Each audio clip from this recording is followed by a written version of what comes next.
이곳은 지구도 아니고 천국도 아닌 영혼이 두 생 사이에 머무는 공간입니다. 회귀라고 하면 대부분은 전생의 기억을 떠올립니다. 하지만 그보다 더 깊고 넓은 회귀가 있습니다. 바로 생과 생 사이의 회귀. 오늘 이야기에서는 세 가지 질문을 풀어봅니다. 1. 생과 생 사이의 회귀란 무엇인가? 전생 회귀와 어떻게 다른가? 2. 영혼은 몸을 떠난 뒤 어디로 가는가? 3. 그 중간 세기의 기억에 접근할 수 있을까? 전생 회귀는 많은 이들이 알고 있습니다. 그러나 생과 생 사이의 회귀는 왜 존재할까요? 왜 그것이 가장 깊은 영적 열쇠로 여겨질까요? 데스티니 오브 소울스에서 마이클 뉴턴 박사는 심층 최면 중 많은 이들이 죽은 후 몸을 떠난 순간을 묘사했다고 합니다. 그들은 부드러운 빛, 자유롭고 가벼운 느낌, 시간과 육체에 얽매이지 않는 상태를 느꼈습니다. 한 사람은 이렇게 말했습니다. 나는 아주 익숙한 곳으로 돌아갔습니다. 빛이 있었고 다른 영혼들이 나를 기다리고 있었습니다. 집에 돌아온 듯한 안전함이 느껴졌습니다. 전생의 의사였던 한 사람은 몸을 떠날 때 마치 꽉 끼는 옷을 벗은 듯한 해방감을 느꼈다고 말했습니다. 그는 중간계에서 익숙한 영혼들과 함께 자신의 인생을 입체적인 영상처럼 돌려보았다고 합니다. 나는 심판받지 않았습니다. 단지 내가 배운 것과 놓친 것을 차분히 바라보도록 초대받았을 뿐입니다. 어떤 신경학자들은 이러한 기억은 무의식이 만들어낸 상징적 이야기라고 주장합니다. 하지만 다양한 문화, 종교, 사회적 배경의 사람들이 서로 알지 못한 채 놀라운 일치를 보이는 점은 많은 연구자들을 혼란스럽게 합니다. 회귀 중 뇌파는 세타 상태에 이르며 이는 깊은 명상이나 임사체험에서 보이는 상태와 유사합니다. 그들은 오히려 깨어있을 때보다 더 생생한 현실감을 느꼈다고 말합니다. 회귀는 마치 영혼 속으로 파고드는 우물 같습니다. 처음에는 현생의 표면을 지나고 그 다음은 전생의 기억을 지나며 마지막에는 영혼이 빗속에 머물던 깊은 샘에 닿습니다. 혹은 이렇게 상상할 수 있습니다. 당신 내면의 오래된 지하실에 영혼이 스스로에게 쓴 편지가 놓여 있는 그 편지는 논리적 기억이 아니라 깊은 감각으로 남아 있습니다. 당신의 일부는 여전히 그곳을 기억하며 언제나 그곳으로 돌아가길 속삭입니다. 불교에서는 죽은 뒤 49일 동안의 중음, 바르도 상태를 말합니다. 이 시기 동안 마음은 매우 유연하며 과거, 현재, 미래를 모두 볼 수 있다고 합니다. 깨어있다면 해탈도 가능합니다. 많은 임사 체험자들은 몸을 벗어나 빛을 보았다고 합니다. 그 빛 속으로 안내받아 평온함을 느꼈다고 전합니다. 그 경험 이후 많은 이들이 삶을 더 자비롭게, 더 내면적으로 살게 되었습니다. 힌두교에서는 이를 안타를로카라고 부르며 영혼이 다음 생으로 가기 전 머무는 공간이라 합니다. 고대 이집트에서는 두아시라는 개념이 있어 영혼이 심판을 받고 다음 여정을 준비한다고 믿었습니다. 만약 영혼이 몸을 떠난 뒤 어딘가로 간다면 그곳은 어디일까요? 그 여정은 어떻게 이어질까요? 그리고 아직 떠나지 못한 영혼도 있을까요? 몸을 떠난 영혼은 과연 어디로 가는 걸까요?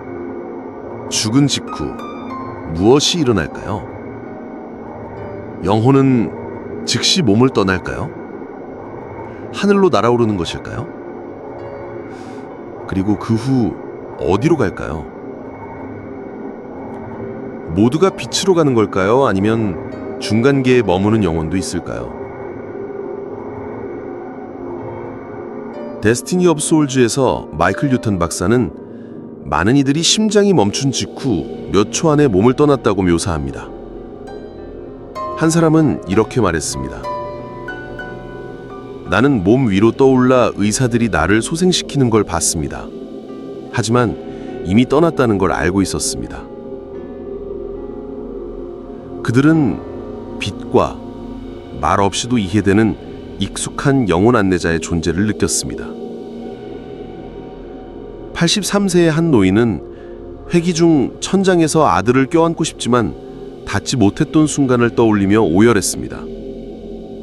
그 후 12년 전에 먼저 떠난 아내가 나타나 함께 빛의 터널을 지나 부드러운 빛의 공간으로 갔다고 했습니다. 많은 과학자들은 이 현상을 뇌의 산소 부족에 의한 환각으로 봅니다. 그러나 의식이 끊긴 상태에서도 정확한 방안의 상황을 묘사한 사례는 이를 완전히 부정할 수 없게 만듭니다.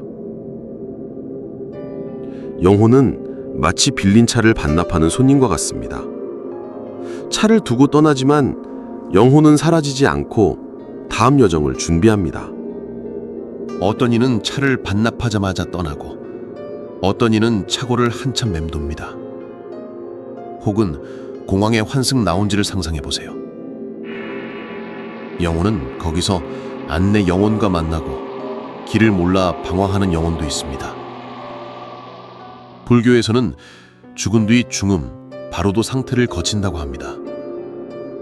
업과 집착에 따라 곧바로 윤회하거나 떠돌게 됩니다.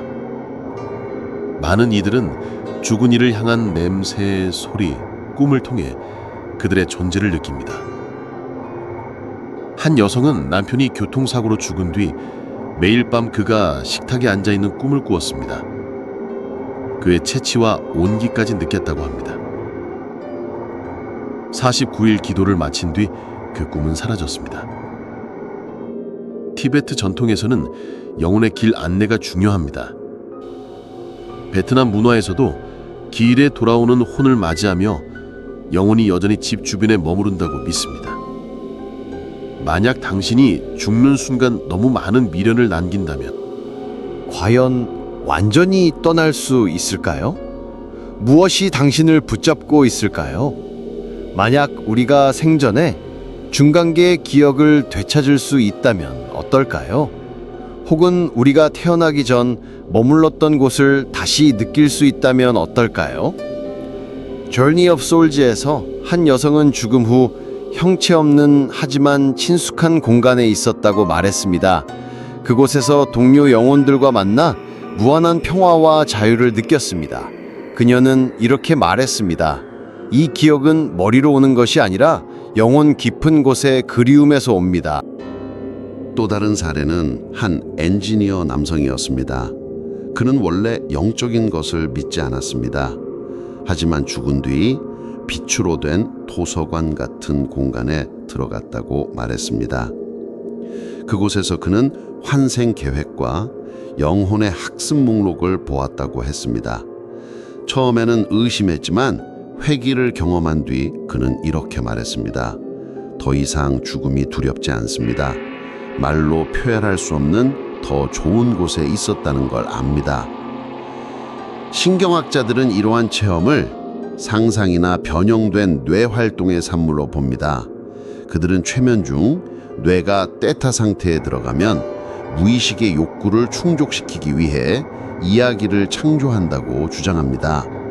그러나 서로 알지 못하는 다른 문화권과 종교를 가진 사람들이 놀라울 정도로 유사한 묘사를 한다는 점은 완전히 부정하기 어렵습니다. 또한 깊은 명상에서 경험되는 테타 뇌파 상태는 공간과 시간을 초월한 느낌과 유사하다고 합니다. 의식을 대양이라고 상상해 보세요. 현재의 삶은 그 표면의 파도일 뿐입니다. 생과 생 사이 회귀는 그 깊은 심연으로 담수하는 여정입니다. 그곳에서 당신은 오래전에 잊어버린 영혼의 흔적과 만납니다. 혹은 마음속 깊은 곳에 잠겨있는 자물쇠 달린 상자를 상상하세요. 그 안에는 영혼의 지도, 기억, 약속, 만남이 들어있습니다. 회기는 그 상자를 여는 열쇠지만 그 안을 볼 준비가 되어 있어야 합니다. 금강승 불교는 본래의 공성을 말합니다. 모든 형태가 사라지고 마음의 본래 모습이 드러나는 상태입니다. 이것은 중간교와 유사하며 언어, 이미지, 개념에서 벗어난 순수한 영역입니다. 많은 사람들은 회기 이후 삶을 전혀 다르게 봅니다. 피해자가 아니라 깊은 감사와 수용의 시선으로 자신을 바라봅니다. 어떤 이는 부모, 배우자, 심지어 고통까지 선택한 이유를 기억합니다. 3번의 유산을 경험한 한 여성은 회기 중 새 영혼이 인사하는 장면을 보았습니다. 그들은 말했습니다. 우리는 당신의 마음을 열어주기 위해 잠깐 왔습니다. 그 후 그녀는 슬픔 대신 짧지만 신성한 만남으로 받아들였습니다. 카발라에서는 영혼의 창고, 구프 개념이 있습니다. 페루 원주민 전통에서는 영혼이 빛의 기억을 지니고 있으며 의식 확장을 통해 활성화될 수 있다고 믿습니다. 만약 당신이 한때 밝고 평화롭고 사랑이 가득한 장소에 있었다면 그곳은 지금도 당신 안에 있습니다. 표면의 파도를 버리고 그 깊은 바닥으로 갈 준비가 되었나요? 생과 생 사이의 여정은 공허한 틈이 아니라 영혼이 진정한 본질을 찾는 장소입니다. 현재의 시선으로만 보면 모든 고통은 무의미합니다. 그러나 영혼의 깊이에서 보면 모든 사건과 관계, 죽음조차 우리가 직접 쓴 시나리오의 한 장면입니다. 중간계는 죽은 뒤에만 존재하는 것이 아닙니다. 그리움, 이상한 꿈, 혹은 설명할 수 없는 외로움 속에 이미 반영되고 있습니다. 그곳은 여전히 당신을 부르고 있을지도 모릅니다. 그곳을 아는 것은 현실을 피하려는 것이 아니라 더 깊고 친절하며 용감하게 살기 위한 것입니다. 혹시 당신이 이곳에 속하지 않는다는 느낌을 받은 적 있나요? 아니면 이름 없는 먼 장소를 그리워하는 꿈을 꾼 적 있나요? 어쩌면 영혼이 당신에게 저편에서 속삭이고 있을지도 모릅니다. 그 목소리를 들어보세요. 이 영상이 마음에 울림을 주었다면 댓글로 당신의 이야기를 들려주세요. 그리고 여정이 의미 있었다면 구독과 공유를 통해 이 메시지를 함께 전해주세요. 다음 편에서는 더 깊은 질문을 탐험합니다. 무서운 진실, 당신의 꿈은 사실 다른 영혼의 것일 수 있다. 오늘 우리와 함께 생과 생 사이의 세계를 여행해 주셔서 감사합니다.